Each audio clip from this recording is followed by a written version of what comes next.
I came home earlier than planned and caught her in bed with my stepfather. Yes, my own wife, and the man I thought of as family. And you know what's the worst part? She didn't do it out of love. She wanted the house, my $1 million mansion. She thought he'd inherit it and hand it over to her. But there's one little detail she overlooked. The mansion belongs to me. A few months ago, I came home early from a work trip, canceled flight, long story, and walked into my own personal horror movie. There she was, my wife of 6 years, Laura, tangled up in bed with my stepfather, Greg. Yeah, you read that right. The guy who married my mom when I was 12, who I begrudgingly called family, was now starring in my worst nightmare. I stood there in the doorway, suitcase still in hand, watching them scramble like roaches when the lights flick on. "Oh my God, Kevin!" Laura yelped, pulling the sheets up like some kind of modesty shield. Greg just muttered something incoherent and fumbled for his boxers. I didn't scream, didn't cry. I just dropped my bag, said, "Well, this is awkward," and walked out to pour myself a whiskey. I needed to process this crap. Here's the kicker, though.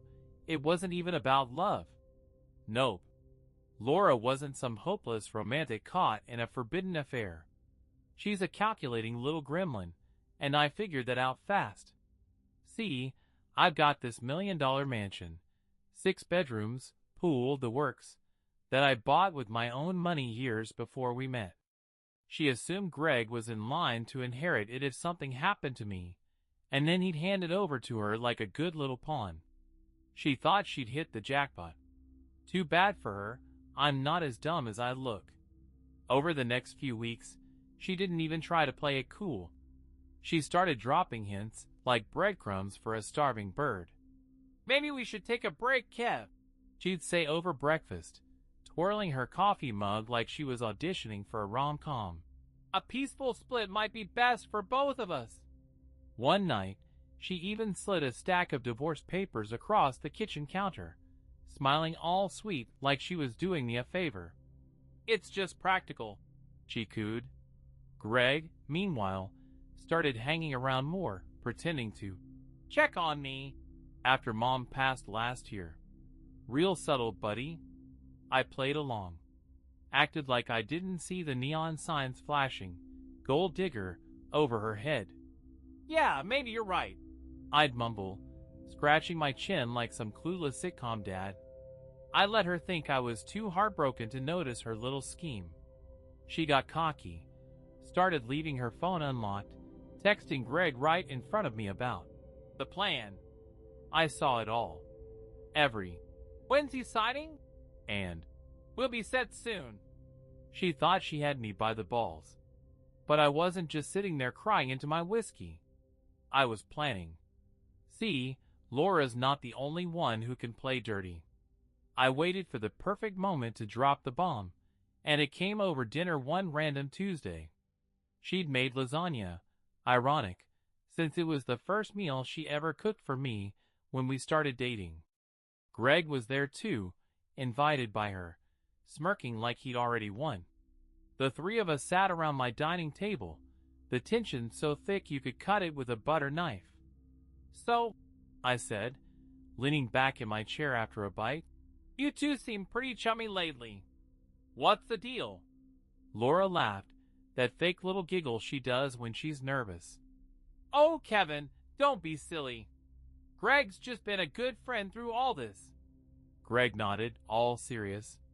"Yeah, man, just looking out for you." I smiled, took a sip of wine. Then I reached into my briefcase, pulled out a folder, and slapped it on the table. "Funny you mention that. I've been doing some looking out for myself too." Laura's eyes narrowed. "What's that?" I flipped the folder open and slid the mansion's deed across to her. Bold as hell, in black and white, it read, "Owner, Kevin Michael Reynolds." Not Greg. Not the estate. Me. I'd bought it outright. No trust, no inheritance nonsense. Her whole plan hinged on a lie she told herself. Her face? Oh man, it was a masterpiece. Went from smug to ghost white in about 2 seconds flat. Her lips twitched like she was trying to form words, but her brain had checked out. Greg coughed into his napkin, suddenly very interested in his lasagna. Kevin, she stammered, I don't understand. I thought what? I cut in, voice all calm and casual. That Greg was gonna inherit this place when I croaked? That you'd ride off into the sunset with my house? Nah, babe. This is mine. Always has been.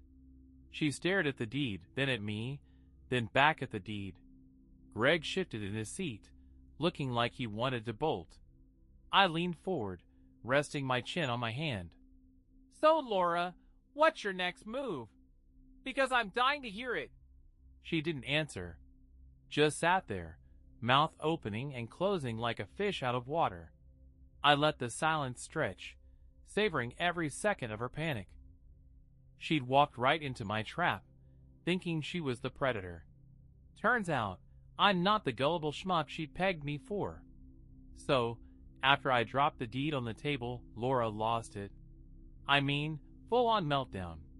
She shoved her chair back so hard it scraped the hardwood, my hardwood, mind you, and started pacing the dining room like a caged animal. Greg just sat there, fork halfway to his mouth, looking like he'd rather be anywhere else.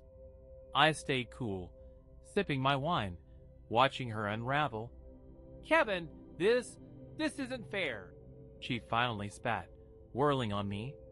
Her mascara was already smudging from the stress sweat. You can't just spring this on me. I've put years into this marriage. Years? I snorted, setting my glass down. You mean years of plotting how to cash out?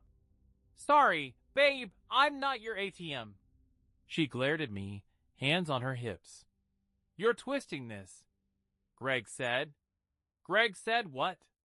I cut in, glancing at him. He'd gone statue still, eyes darting between us. Go on, Greg. Tell me what you said. I'm all ears. He cleared his throat, mumbling. I didn't say anything specific, just that. Save it, I snapped, waving him off. You two can rehearse your lines later. Laura, you were saying?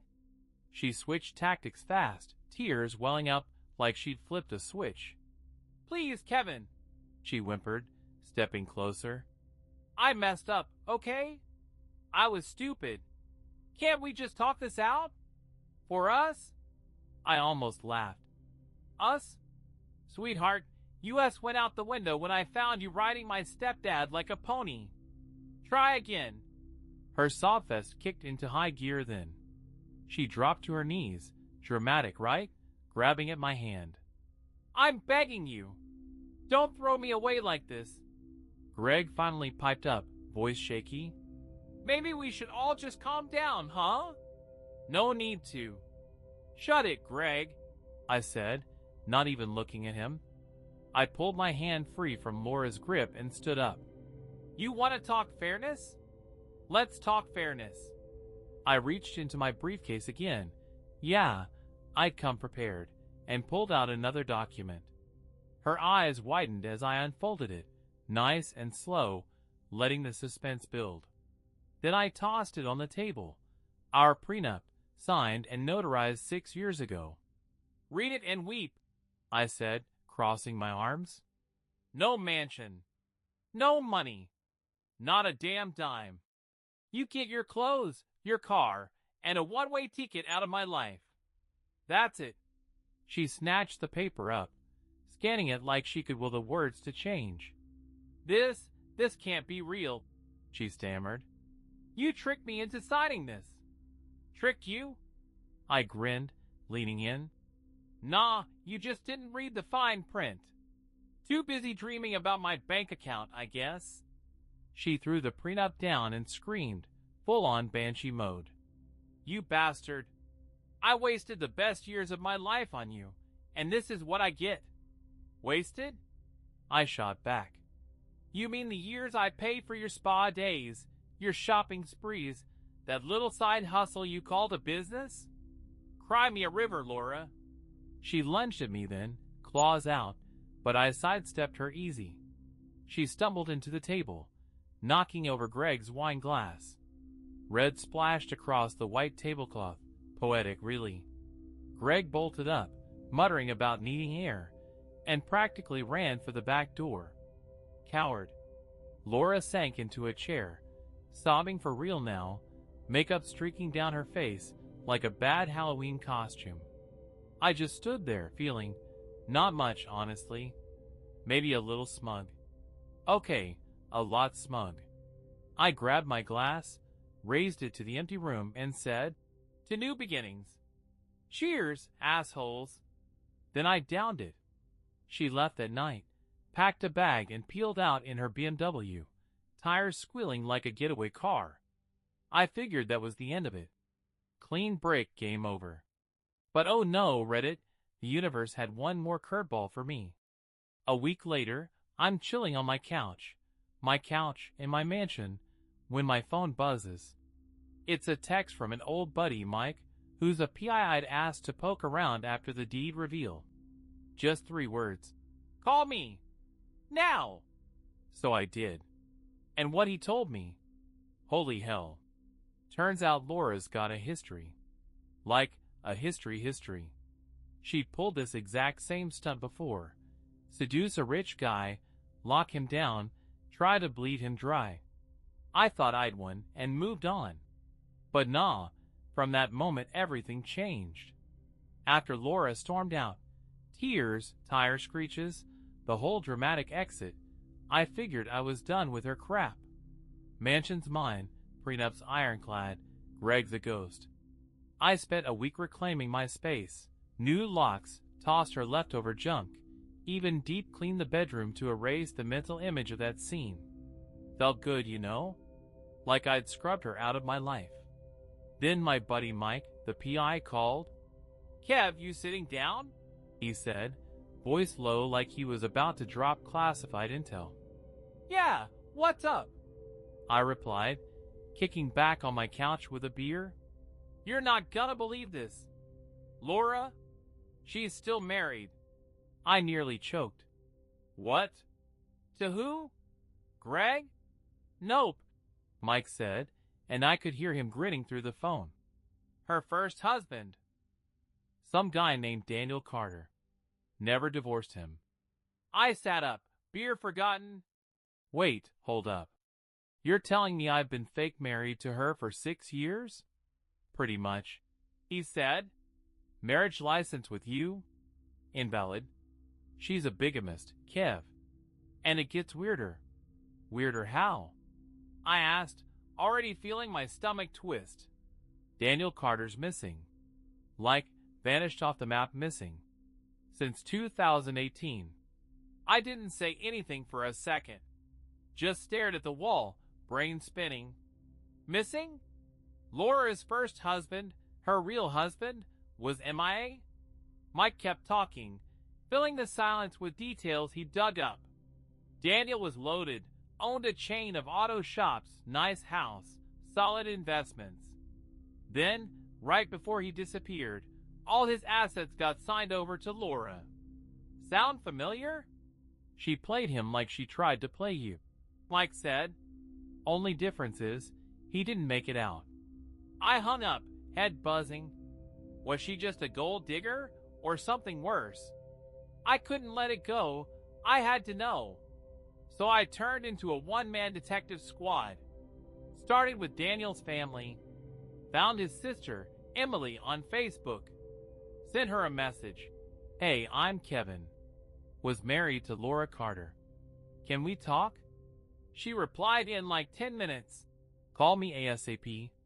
Emily picked up on the first ring, voice shaky but sharp.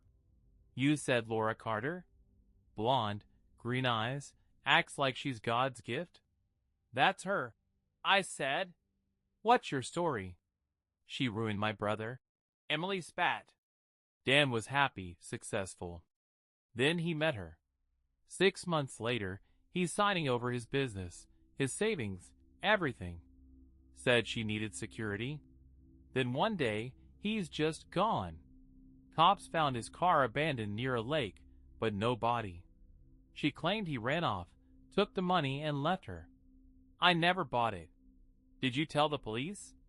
I asked, pacing my living room now. Tried, she said. But Laura's good. Covered her tracks, fake alibis, sob stories. They ruled it inconclusive. You seem like you've got a score to settle. Use it. He gave me coordinates for the grave, then vanished back into the dark. I stood there, holding evidence that could bury Laura, literally and figuratively. Next morning, I called Mike. We've got her, I said, and we got to work. I didn't just run to the police. Oh no, I wanted her to feel this. First, I compiled everything. Ray's stuff, Emily's testimony, Paul's story, my own paper trail of her shady deals. Handed it to the cops on a silver platter.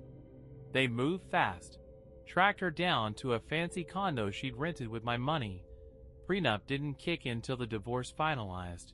Sneaky little loophole. Arrested her on suspicion of fraud, bigamy, and, once they dug up Miller's Creek, murder. Found Daniel's bones right where Ray said. But I wasn't done.